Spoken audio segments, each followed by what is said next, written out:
La pénibilité, c'est quelque chose qui revient dans plusieurs des histoires. Et justement, je vais donner la parole à Angelica et Natacha réagira juste après. Vous racontez que votre métier vous a brisé en quelque sorte, abîmé. Complètement abîmé. Je vais quand même revenir sur le sujet du forum quand même, qui est au départ les retraites. Moi, je suis gréviste et je suis pour la grève et je suis contre la réforme des retraites pour deux choses. Je suis un exemple type. Et là, je vais m'adresser aux Français qui ont peur de faire grève au jour d'aujourd'hui. Nous, on a commencé un mouvement de grève le 18 octobre à Caen. Je suis auxiliaire de vie, moi, à Caen. Je ne veux pas incriminer mon employeur, je ne vais même pas parler de mon employeur, je suis pas là pour ça ce soir. On a tenu 45 jours. Quand j'entends monsieur tout à l'heure dire, vous imaginez une journée de grève à 70 € par jour. Mais le problème, monsieur, c'est que si, humainement, on s'unit pas en tant que citoyen français, comme je ne vais pas incriminer monsieur le ministre, mais monsieur le ministre, dans 3 ans, il nous mettra une retraite à 67 ans. Et puis vos 70 € que vous aurez perdus aujourd'hui à pas manifester, bah malheureusement, monsieur, dans 3 ans, vous partirez, au lieu de partir à 64 ans, vous partirez à 67 ans.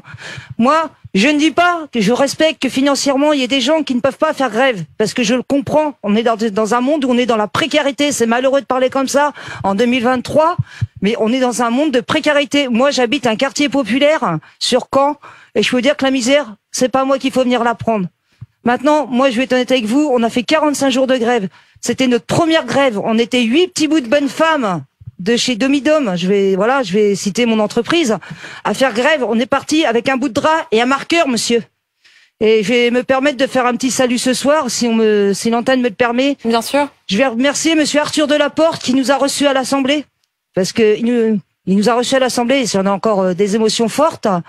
Je vais remercier aussi les syndicats CGT qui nous ont soutenus, parce qu'on est parti de rien. Quand je vous dis de rien, on n'avait même pas un barnum, on n'avait pas une fourchette, on savait pas ce que c'était. Angelica, vous parlez à Patrick, hein, c'est ça? Oui, non, je parle à l'ensemble des citoyens, moi. Non, mais tout à l'heure, quand vous... Oui, c'était directement à Patrick. Moi, je suis éboueur. Ah non, c'était à Ludovic. Pardon, pas Ludovic, alors. Voilà. Je vous laisse répondre, Ludovic. Je peux comprendre, moi, que de perdre une journée à 70 €. Vous savez, moi, quand j'ai commencé à faire grève, dans l'entreprise où je travaille depuis des années, j'étais à 1300 € de salaire net. Je suis auxiliaire de vie, monsieur. J'ai des vies humaines dans les mains. Ça fait 20 ans que je fais le métier. J'ai été augmenté de 2 € à la base du SMIC, monsieur. Alors, quand j'entends qu'on nous demande de partir à 64 ans, excusez-moi, monsieur le ministre, je vais me permettre de vous dire quelque chose. On a tous besoin un jour d'une auxiliaire de vie à domicile.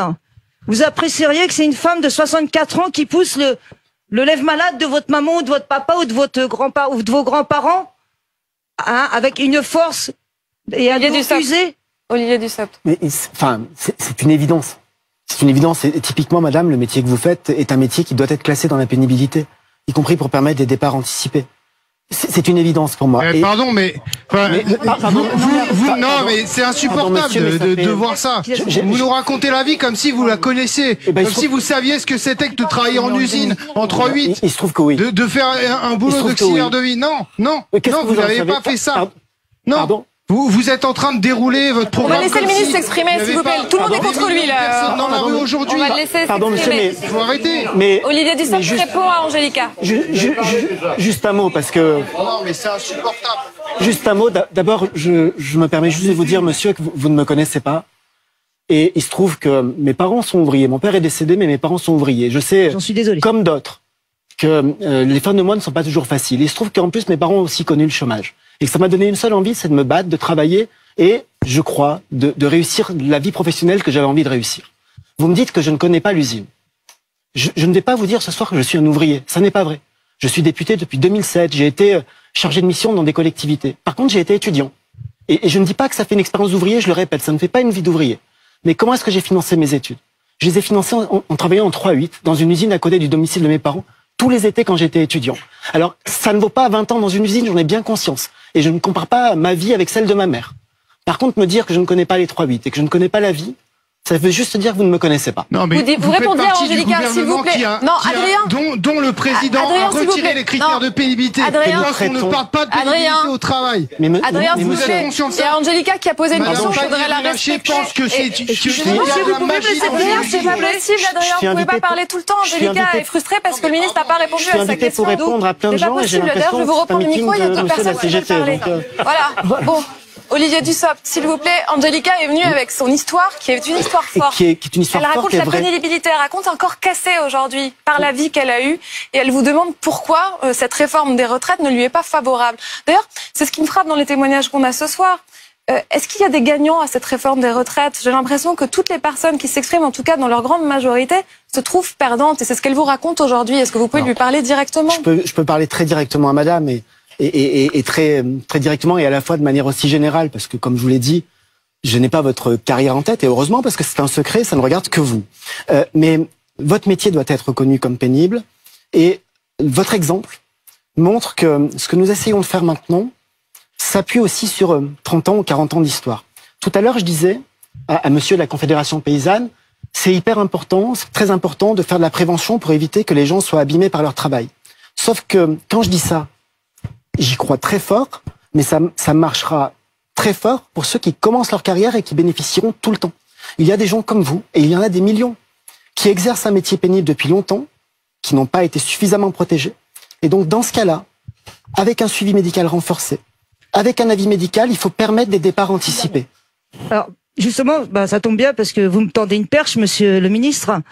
On a des métiers pénibles, c'est vrai, à pénibilité, mais arrivé à 45-50 ans, nous à domicile, faut savoir, ça ne fonctionne pas comme dans les EHPAD, dans les hôpitaux. On n'a pas de doublon, on est toutes seules. Et des fois, on travaille malheureusement avec des bénéficiaires qui font 110, 115, 120 kilos. Et il y a beaucoup moins souvent d'équipements pour lever les personnes. C'est une invitation, hein, que vous joindre à nous, à la médecine du travail de Caen. Parce que quand vous allez à la médecine du travail avec les radios en main, mais je vous certifie que c'est véridique, avec les radios en main et que vous leur dites mon dos il est fracassé, mon dos il en peut plus. Moi je vais pas raconter ma vie sur le plateau. Moi toutes les 3 semaines je suis en arrêt de maladie parce que mon dos il peut plus. Et qu'on vous dit non, c'est pas reconnu comme maladie professionnelle parce qu'on a enlevé des critères dans les reconnaissances des maladies professionnelles. Non, il y a rien qui prouve que c'est par rapport à votre métier que vous êtes. Qu'est-ce que vous répondez à ça, monsieur le ministre? Je réponds tout simplement que le suivi médical doit être largement amélioré. Les médecins du travail, ils font, dans leur immense majorité, font tout ce qu'ils peuvent. Il en faut plus. Il y a une loi santé au travail qui a été votée il y a 1 an et demi, en août 2021, et qui permet de développer la médecine du travail, la médecine professionnelle. Et il faut aller encore plus loin, parce que ce que je dis là en termes de suivi médical, ça marche s'il y a des moyens, et ça marche s'il y a le bon suivi. Alors, je vais passer par Philippe Corbet. Je vais faire un petit détour par Philippe Corbet.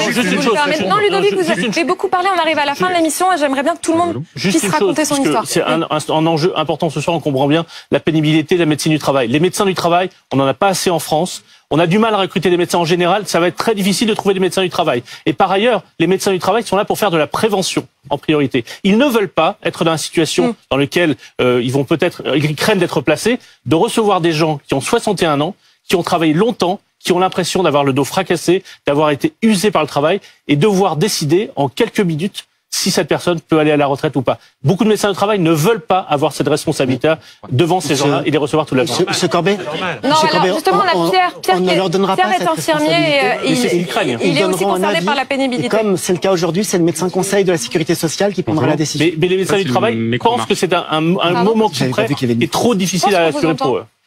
Mademoiselle, pardon, excusez-moi, moi je travaille depuis mes 17 ans, mes 18 ans aussi. Vous inquiétez pas, j'ai étudié, j'ai un bac, j'ai fait plein de choses. Aujourd'hui, moi je trouve extraordinaire que vous puissiez vous exprimer, vous êtes légitime dans vos paroles, vous avez le droit de donner votre avis, vous avez le droit de dire ce que vous pensez, et moi ça ne me dérange pas, au contraire, je trouve ça extraordinaire. Par contre, le problème c'est qu'aujourd'hui, il y a énormément de gens qui parlent avant même d'avoir commencé à travailler. Alors ils nous expliquent la vie, ils nous disent bravo, et finalement peut-être qu'on va réussir à s'entendre là-dessus avec la CGT, parce que vous travaillez beaucoup aussi. Moi, monsieur Liam, très sincèrement, je suis navré pour vos parents. Je trouve ça effectivement très dommageable pour eux. Mais si leur situation est due au fait qu'ils sont obligés de vous assister alors que vous avez totalement le temps de travailler vous-même, je pense qu'il faudrait vous regarder dans une glace. Ça tombe bien, je vous arrête. Je travaille déjà le week-end pour 600 € par mois, c'est-à-dire... voilà. C'est-à-dire l'équivalent. Vous payez pas le loyer, 600 € par mois, excusez-moi, aujourd'hui. Mais mes parents, ils ont besoin de m'aider. En région parisienne, c'est pas vivable. Je suis désolé, pour 600 €, c'est pas vivable. Chez ses parents. Je sais pas, vous vivez chez vos parents? Non, ils sont à 130 km de moi. D'accord. Donc, je ne peux pas vivre chez eux. 300 € par mois avec 400 € de salaire, vous vivez mieux? Est-ce que c'est ce que j'ai dit? On est salarié, monsieur. Mais c'est pas ce que j'ai dit, madame. On vous entend pas. Angelica. Je ne fais pas de disparité, je dis juste au jeune homme qu'à un moment donné, il faut tous prendre nos responsabilités. Si, mais vous considérez... Tenez, attends, mais Non, regardez. Attends, alors on va vous écouter. Allez. Je vais quand même vous expliquer quelque chose, monsieur. Moi, j'ai fait 45 jours de grève. Financièrement, ça nous a coûté tout un bras, parce qu'on était 8 auxiliaires de vie, et avant notre grève, on était tous à 1300 € de salaire. Que ça soit les aides ménagères ou les auxiliaires de vie, on était tous au même salaire, monsieur. 11,07 € de l'heure. Ça fait plus de 20 ans que j'exerce ce métier-là, monsieur. Comme je disais tout à l'heure, monsieur le ministre, vous trouvez ça normal, 2 € d'augmentation en 10 ans? Vous croyez qu'à 23 ans, quand on fait ces études et qu'on a un loyer à payer, 600 €, c'est concevable pour vivre, même en étant étudiant? Maintenant, je vais terminer. Je voulais quand même terminer sur quelque chose, monsieur. Quand vous dites, oui, le mouvement de grève ceci, le mouvement, vous savez, nous, notre lutte, elle a payé, monsieur, parce qu'au jour d'aujourd'hui, on a quand même eu une augmentation de salaire de 10%. On a quand même eu 14% de nos frais kilométriques. Et là, je fais un appel. Chacun. On va écouter Hugo quand même, qui vous répond. Je respecte les droits de tout le monde, monsieur. Mais moi, aujourd'hui, sur ce que dit, elle vous interpelle, répondez. Je fais un appel quand même à toutes les auxiliaires de vie de France, que quand on se bat, on gagne. On gagne, et c'est l'union qui fait gagner. C'est pas du discours individuel. Est-ce que je peux aussi répondre à Hugo, s'il vous plaît? C'est pas individualiste, madame. Moi, vous savez, non, du tout, pas du tout. Mais moi, vous savez, je représente que moi-même. Je prétends pas représenter qui que ce soit. Pour commencer, madame. Premièrement, je trouve formidable que vous ayez travaillé autant, que vous soyez autant dévoué et dédié à votre cause. Je n'ai jamais remis ça en question. Je n'ai pas remis le droit de grève en question. J'ai simplement dit que bloquer la majorité des Français, alors que moins de 10% des Français sont syndiqués, du moins les salariés, je trouve que c'est un petit peu antisocial, contrairement à ce qu'ils aiment faire. Merci, c'est insupportable. C'est insupportable, je sais. 2 secondes. Oui, c'est toujours la faute des autres. C'est toujours la faute des autres. C'est toujours la faute. Ce que je dis, si je parle rapide. Ça tourne en émeute, là. Tout le monde sur Hugo. Ne vous énervez pas, normalement, madame, parlez-moi normalement. On peut s'exprimer en adulte, je pense. Non, vous me hurlez dessus, madame, je vous entends jusqu'à Bastille, là, donc, et pourtant, Dieu sait qu'il y avait du bruit. Alors, oui, j'arrive. Non, mais laissez-le finir. Je vais faire vraiment vite. Je vous assure que je fais vraiment vite, madame. Je vais faire très vite. Je me lève à 5h du matin demain pour faire l'ouverture de mon restaurant. Donc, je vais faire très vite. J'aimerais bien dormir. Je sais pas du coup, le faisiez pas. Hein. Ce que je voulais dire rapidement, déjà, je m'excuse effectivement si j'avais pas tous les tenants et les aboutissants de votre situation, Liam. Pour commencer, soyons élégants. Vous, je vous trouve admirable, madame. Il y a aucun souci là-dessus. Premièrement. Et en fait, moi, ce que je voulais dire par rapport à ce que je disais, pardon, excusez-moi tout à l'heure, un peu de fatigue, c'est que j'ai commencé moi en arrivant à Paris à 18 ans, je faisais les cours Florent, donc j'ai cru pouvoir être comédien un jour, comme tous les comédiens qui ont réussi, j'ai fini en restauration. Et en fait, si vous voulez, j'étais également, moi, mes parents sont bordelais, j'étais très loin de mes parents. J'avais la chance de faire finalement des études qui me plaisaient et qui ne me prenaient pas tant de temps que ça, donc comme vous, peut-être un peu plus, parce que j'avais plus de temps que vous, j'ai beaucoup travaillé. Jamais je me suis permis, et mes parents m'ont aidé certaines fois, mais j'ai toujours payé mon loyer tout seul. Quand je suis arrivé, j'avais une chambre de bonne dans le 7e arrondissement. Mais ça, c'est la situation de beaucoup d'étudiants. Enfin, vous n'êtes pas une élite privilégiée. Enfin, tous les étudiants travaillent à côté de leurs études. Madame, enfin, vous n'êtes pas, un individu merveilleux. Je veux dire, c'est la majorité des cas. Ma mère me trouve merveilleux, en tout cas, mais moi, j'ai pas dit que j'étais merveilleux. Ils sont salariés.